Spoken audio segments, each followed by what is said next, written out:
Olá, sou Luiz Carlos Campos e você está em Religião Verdadeira.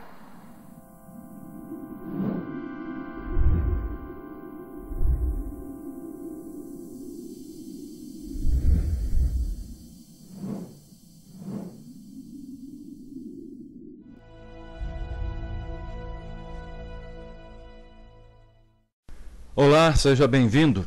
Espero de coração que tudo esteja bem contigo, em todos os aspectos da sua vida. Todos nós semeamos a palavra entre nós, e assim há a troca de informações e a disseminação da verdade. Mas qual verdade? Resumidamente dizendo, de uma forma bem simplificada, seriam as verdades sobre o nome e os propósitos do Criador para com a terra e a humanidade obediente. Agora quero dizer uma coisa que poucas pessoas realmente entenderão. Até mesmo aquelas pessoas que dizem que são capazes de entender as coisas espirituais também poderão não entender a profundidade do que eu digo. É o seguinte: normalmente as pessoas conhecem e sabem muito sobre o sistema religioso. Conhecem muito, sabem muito sobre as metodologias do sistema religioso a que pertencem, mas pouco conhecem ou nada sabem sobre as coisas que agradam ou desagradam ao Criador. Entendeu? Vou repetir. As pessoas sabem muito sobre o sistema religioso, mas pouco sabem sobre as coisas que agradam e desagradam ao Criador. Veja bem, muitas dessas pessoas são pessoas tementes e zelosas, mas que infelizmente, na verdade, desconhecem o único e verdadeiro Criador de tudo e de todas as coisas. Tais pessoas desconhecem ou nada sabem sobre o nome pessoal do Altíssimo ou de seu Filho. Desconhecem os reais propósitos do Criador para com a Terra, o nosso planeta. Desconhecem os reais propósitos do Criador para com a humanidade obediente.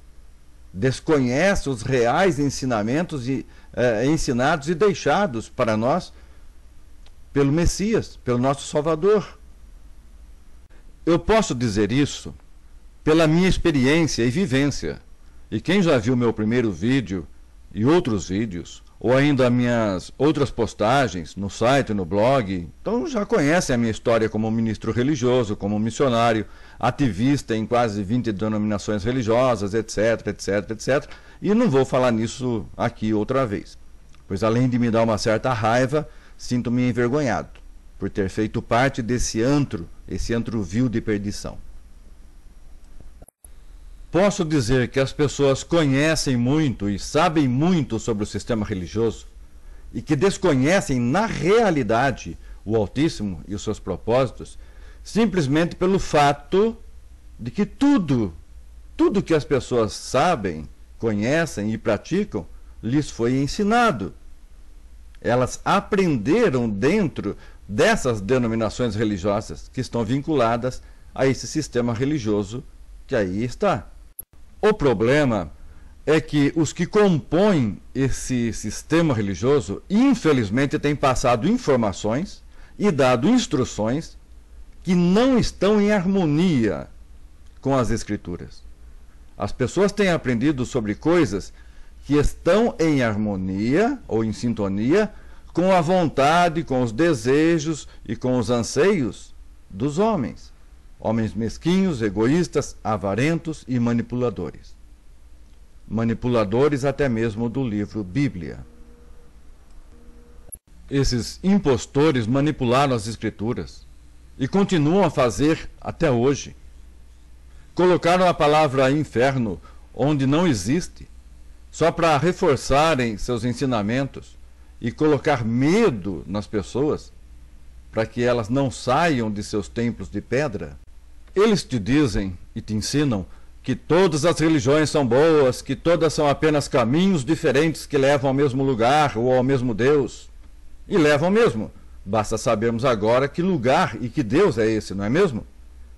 Mas eles dizem isso apenas de boca, pois o seu comportamento em criticar as demais religiões, em instigar uns contra os outros, e o seu empenho em conseguir mais e mais adeptos, mostra que eles não acreditam que todas as religiões são boas, mas acreditam sim que as pessoas devam sair de lá e virem para cá, onde eles estão. Vou fazer uma pequena e breve observação, sem entrar em detalhes, sem expor qual é o conceito das Escrituras sobre o assunto. Veja bem, te ensinam o conceito errado sobre imagens. Só para se ter uma ideia, eles criticam os católicos por usarem imagens em suas adorações. Mas esses mesmos que criticam, esses severos e entusiastas apontadores de dedos, praticam, por exemplo, a cobiça, que é uma forma de idolatria. Você sabe disso? Eles têm imagens dentro e fora de seus templos de pedra. Cercam-se de imagens nas suas casas, nos seus automóveis, no seu braço, na sua orelha, no pescoço, no tornozelo, no seu cinto, na lapela do seu cangote, no chaveiro do carro, no chaveiro da casa, etc, etc, etc. Reverenciam bandeiras dentro e fora dos templos. Bandeiras criadas por homens, com seus símbolos que representam o que tem no alto, no céu e embaixo na terra. Isso tudo é apenas para que vocês meditem, pensem.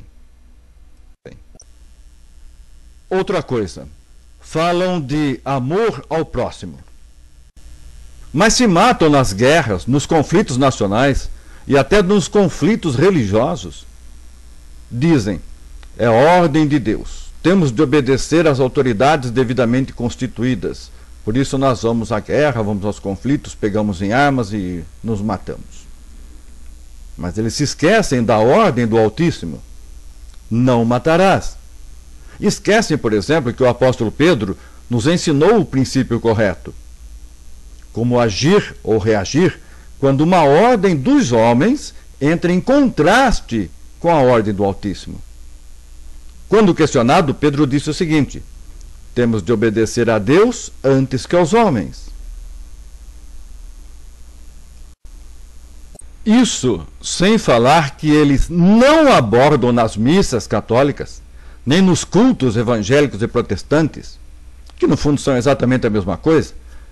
Eles não abordam o que as Escrituras dizem em 1 João capítulo 3, versículo 10 em diante, que explica a diferença entre os filhos do Altíssimo e os filhos do diabo, dizendo que os filhos do Eterno imitam o Salvador, se amam e não matam o próximo, ao passo que os filhos do diabo imitam Caim, são homicidas, assassinos, se odeiam e se matam. Isso é fácil de ver nas guerras. Pense nisso. Não vou entrar nos detalhes nem sobre o conceito das Escrituras sobre esse assunto, mas prometo voltar e falar sobre isso em outra oportunidade. Tem uma coisa que eu não entendo. Aliás, acho que ninguém entende, pois quando eu pergunto qual é a origem, qual é a base espiritual disso, ninguém até agora respondeu. Seguinte, eles ensinam sobre uma tal de vitória e bênção, que eles mesmos não dizem aos leigos o que é isso, o que é essa vitória, o que é essa bênção. São só mensagens de otimismo e esperança para alcançarem o vento. Dia após dia, semana após semana, mês a mês, entra ano, sai ano, e é um tal de a pessoa dizer e postar: uma bênção está chegando, sua vitória está chegando, ela é certa, que parece nunca chegar. Todas as vezes que perguntei a alguém o que era essa coisa de vitória, de bênção e outras coisas, a pessoa gaguejava, outras davam um riso mocho, outras diziam que era dinheiro, outras diziam que era ir para o céu. Que isso? Está desejando que o próximo morra logo para ir para o céu? Na verdade, gente, nem sabem o que querem, o que pedem, o que aguardam, conforme eu disse no começo, semeiam o que não conhecem e acabam semeando mentiras e paganismo. Praticamente você não os vê postarem algo sobre o devoto ser honesto, que o seu sim seja sim e o não, não, que se assumir um compromisso deve honrar, deve cumprir. Se aceitou um convite, por exemplo, para almoçar na casa de uma pessoa humilde, não deve desmarcar só porque pegou outro compromisso, talvez até banal. Não postam que o devoto deve pagar pelo que comprou, pelo serviço que contratou, que deve ser honesto e sincero nas negociações, talvez ao vender algo. Não postam que o cristão não deve se envolver com a política nacionalista, seguindo assim o exemplo do Salvador, que quando quiseram fazer dele um rei, ele saiu correndo. Afinal de contas, conforme ele disse, meu reino não faz parte deste mundo. Inclusive, mundo este jaz nas mãos de Satanás, o diabo. Essas e outras coisas semelhantes, eles não postam, eles não dizem. Por que não? Porque isso não lhes é ensinado nos templos que frequentam. Apenas lhes ensinam: você é mais que vitorioso, uma grande bênção está vindo em sua direção, participe da campanha para ter prosperidade material e financeira. Afinal, espiritualidade já era mesmo. É coisa do passado. A espiritualidade não dava futuro, não dava grana. Bem, sobre essas coisas que mencionei só por alto, sobre inferno, religião boa ou ruim, imagens, devotos se amarem e não se matarem, postagens sem fundamento, eu vou explicar mais detalhadamente e por partes em outros vídeos. Espero que possa acompanhar, afinal eu só estou fazendo a minha parte, ao lado de milhares de outras pessoas que estão expondo as verdades das Escrituras, saindo de Babilônia, a grande meretriz. E faço isso pela minha vida. E você faça a sua parte pela sua vida. Iremos colher o que plantamos. E não adianta querermos reclamar ou justificar depois. Portanto, não tape o sol com a peneira. Saiba reconhecer aquelas pessoas que lhe dizem as duras verdades sem lhe pedir nada em troca, daquelas de fala mansa, que querem arrancar a sua pele. Resumindo todo este assunto, temos de semear, sim, mas semear a verdade que esteja em harmonia com a vontade do Altíssimo, se realmente queremos agradar a Ele. Pare de semear tudo aquilo que esteja em harmonia com os interesses do sistema religioso humano, demoníaco, satânico, ou chame como achar melhor. Como eu já disse em outros vídeos, também no blog, no site, eu não sou o dono da verdade. Apenas dou testemunho das Escrituras. E muito menos faço parte das denominações religiosas hipócritas que aí estão. Estou aberto a contestações, fiquem à vontade para exporem as suas observações. Agora, só lembrando, Mateus capítulo 7. Nem todo que me disser, Senhor, Senhor, entrará no reino dos céus, senão quem? Senão aquele que fizer a vontade de meu Pai. Muitos me dirão naquele dia, Senhor, Senhor, não profetizamos em teu nome, e não expulsamos demônios em teu nome, e não fizemos muitas obras poderosas em teu nome? Contudo, eu lhes confessarei então, nunca vos conheci, afastai-vos de mim, vós obreiros do que é contra a lei. Afastem-se, eu não os reconheço. Vocês ensinaram o que eu não deixei como ensinamento. Vocês fizeram obras que meu Pai não mandou que fizessem. Não reconheço os seguidores de doutrinas pagãs e não reconheço os seguidores de ensinamentos de homens e demônios. Romanos capítulo 10. Eu lhes dou testemunho de que têm zelo de Deus, mas não segundo o conhecimento exato.